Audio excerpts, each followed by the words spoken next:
बारात करे या कि हमसे बात करे, मांगे में मोबाइल नंबर लागत हाथ धरे। अच्छा मजाक करती हो। गोरी फूला झाड़ी बारू पापा के पारी बारू, अलगलू पसारे तू तो पंख पियर फराक वाली।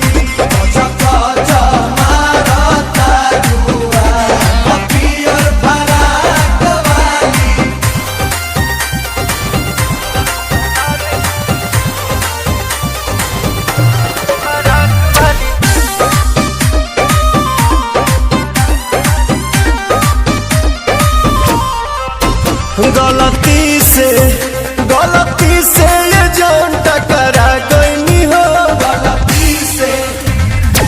लड़की के देखी पागा लागिल बड़ा का, लागे कि भांग खा के आगिल बड़ा का।